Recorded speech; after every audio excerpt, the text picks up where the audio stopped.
नमस्कार, मैं हूं प्रीति रघुनंदन। करीब 80 दिनों से किसान आंदोलन जारी है। क्यों जारी है ये सब समझ रहे हैं। इसी आंदोलन पर प्रधानमंत्री नरेंद्र मोदी ने राज्यसभा में कहा कि हठ योग छोड़ा जाए, देश को प्रगति के रास्ते पर बढ़ाया जाए। दरअसल आंदोलन और धरने के चेहरे कोई और होते हैं और प्रायोजक कोई और इन्हीं प्रायोजकों पर तंज करते हुए प्रधानमंत्री ने राजनीति शास्त्र में एक नया शब्द जोड़ दिया। साथ ही धरने के बहाने भारत की छवि बिगाड़ने में जुटी विदेशी ताकतों पर जबरदस्त हमला किया और एफडीआई की नई फुल फॉर्म भी बता डाली।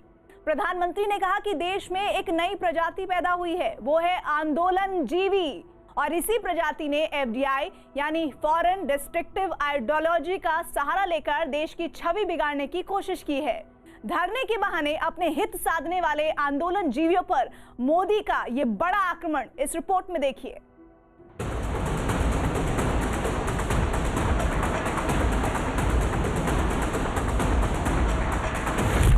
किसान भेष में देश विरोधी, आंदोलन जीवियों पर आक्रमण। इस देश में एक नई जमात पैदा हुई है, एक नई बिरादरी सामने आई है और वो है आंदोलन जीवी। किसान बहाना, भारत निशाना। ये नए एफडीआई से जरूर बचना होगा और ये नया एफडीआई है फॉरेन डिस्ट्रक्टिव आइडियोलॉजी।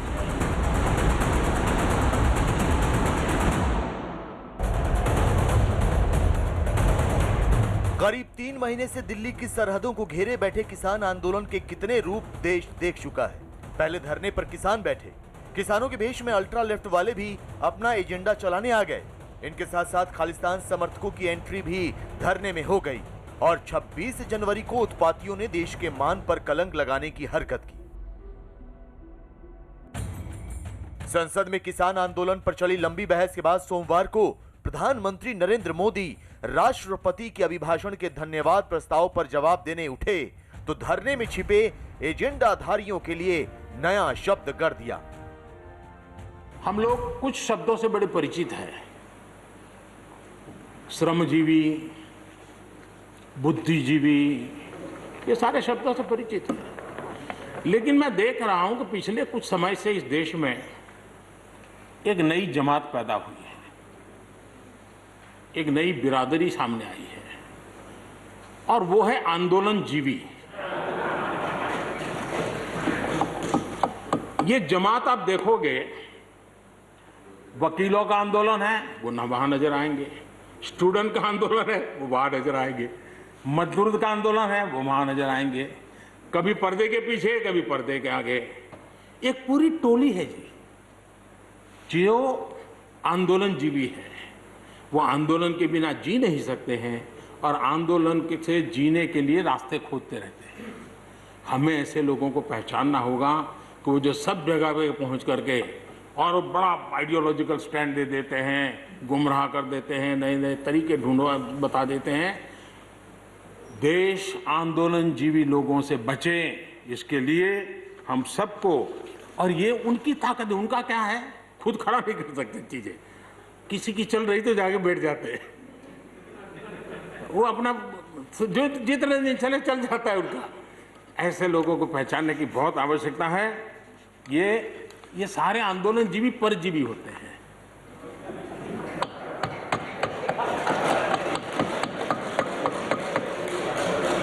और यहां पर सब लोगों को मेरी बात से आनंद इसलिए होगा कि आप जहां जहां सरकारें चलाते होंगे, आपको भी ऐसे परजीवी आंदोलन जीवियों का अनुभव होता हो। 2019 से राजधानी प्रदर्शनकारियों का अड्डा बन गई है। हर आंदोलन में एजेंडाधारी भेष बदलकर घुस जाते हैं। किसान आंदोलन में तो विदेशी ताकतें भी शामिल हो गई। किसानों का भेष बनाकर आंदोलन में कूदे एजेंडाधारियों ने ट्विटर पर भारत की छवि बिगाड़ने की साजिश रची। ये काम करने के लिए विदेशी हस्तियों को मैदान में उतारा गया। पर्यावरण एक्टिविस्ट ग्रेटा थनबर्ग और पॉप सिंगर रिहाना से धरने पर ट्वीट कराए गए। इस साजिश के पीछे भी भारत विरोधी खालिस्तान जैसी ताकतों के नाम सामने आए। राज्यसभा से प्रधानमंत्री ने ऐसी ही ताकतों पर एक नई शब्दावली के जरिए वार किया। एक नया मैं चीज देख रहा हूं, देश प्रगति कर रहा है, हम एफडीआई की बात कर रहे हैं, फॉरेन डायरेक्ट इन्वेस्टमेंट, लेकिन मैं देख रहा हूं इन दिनों एक नया एफडीआई मैदान में आया है। ये नए एफडीआई से देश को बचाना चाहिए। एफडीआई चाहिए, फॉरेन डायरेक्ट इन्वेस्टमेंट, लेकिन ये जो नया एफडीआई आज नजर का आ रहा है, ये नए एफडीआई से जरूर बचना होगा। और ये नया एफडीआई है foreign destructive ideology, foreign destructive ideology. और इसलिए इस एफडीआई से देश को बचाने के लिए हमने और जागरूक रहने की जरूरत है। आंदोलन के अपवित्र हो जाने और पटरी से उतर जाने के बाद भी सरकार ने बातचीत के दरवाजे खुले रखे हैं। संसद की रेड कारपेट से एक बार फिर प्रधानमंत्री ने विपक्ष और किसानों से बातचीत की अपील की। मैं आप सबको निमंत्रण देता हूं, आइए हम देश को आगे ले जाने के लिए, कृषि क्षेत्र की समस्याओं का समाधान करने के लिए आंदोलनकारियों को समझाते हुए हमने देश को आगे ले जाना होगा। हो सकता है कि शायद आज नहीं तो कल जो भी यहाँ होगा, किसी न किसी को ये काम करना ही पड़ेगा। आज मैंने किया है, गालियां मेरे खाते में जाने दो, लेकिन इस अच्छा करने में आप जुड़ जाओ। बुरा हो मेरे खाते में, अच्छा हो आपके खाते में, आओ मिलकर के चले।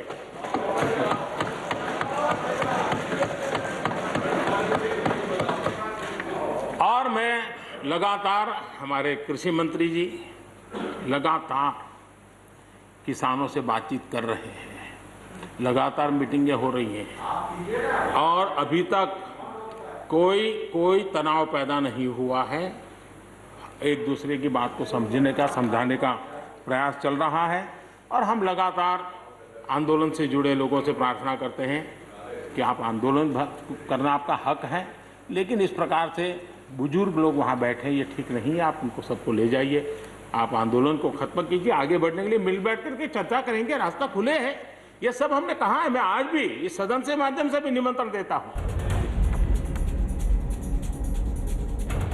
जिन कृषि सुधारों के विरोध में आंदोलन खड़ा किया गया, उन सुधारों को यूपीए सरकार भी लागू करना चाहती थी, लेकिन राजनीतिक मौके के लिहाज से कांग्रेस ने मिजाज बदला तो मोदी ने विपक्ष को भी नसीहत दी। हमारे आदरणीय शरद पवार जी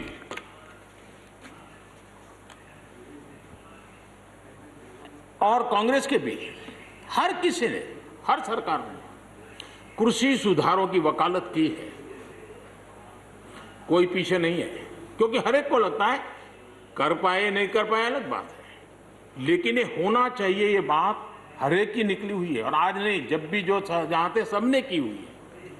और शरद राव जी ने तो अभी एक बयान भी दिया कि मैं सुधारों के पक्ष में हूं। ठीक है, पद्धति के संबंध में उनके मन में सवाल है, लेकिन सुधारों का विरोध नहीं किया। ये मैं हैरान हूं, अचानक यू टर्न ले लिया भाई, ऐसा क्यों किया?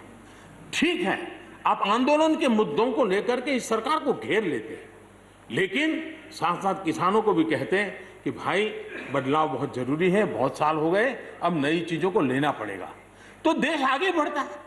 लेकिन अब मुझे लगता है कि राजनीति इतनी हावी हो जाती है कि अपने ही विचार छूट जाते हैं। लेकिन जो ये सब कर रहे हैं अच्छा है। आदरणीय डॉक्टर मनमोहन सिंह जी यहाँ मौजूद है, मैं उन्हीं का एक कोट आज पढ़ना चाहता हूँ। हो सकता है जो यू टर्न कर रहे हैं वो मेरी बात माने या न माने, मनमोहन सिंह जी की तो बात जरूर मानेंगे। There are other rigidities because of the whole marketing regime set up in the 1930s, which prevent our farmers from selling their produce where they get the highest rate of return. It is our intention to remove all those handicaps which come in the way of India realizing its vast potential as one large common market. ये आदरणीय मनमोहन सिंह जी का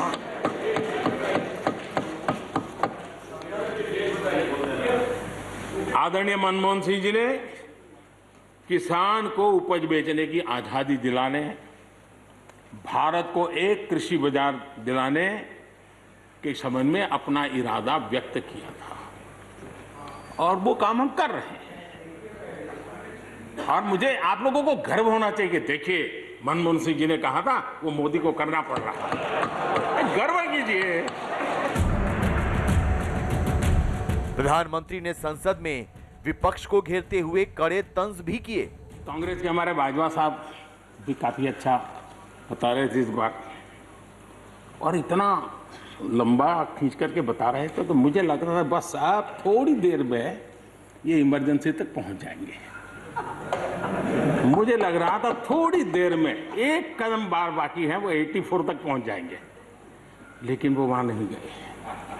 खैर, कांग्रेस देश को बहुत निराश करती है, आपने भी निराश कर दिया। किसान आंदोलन में पंजाब के अधिकतर किसान रहे हैं।